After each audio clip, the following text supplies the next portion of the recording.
ल है हामीले चाहिँ जाडोमा सुपसँग होइन दसैँको दसैँ खाँदै जाडो मौसममा तातो यो चाहिँ हामी दुईजनाको फेरि यहाँनिर एक्लैले सम्झनु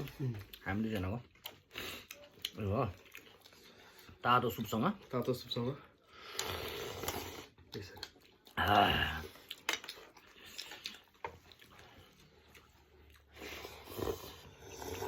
दुईजना गुरु अनि यता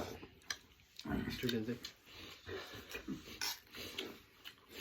त्यस लुक्न सादा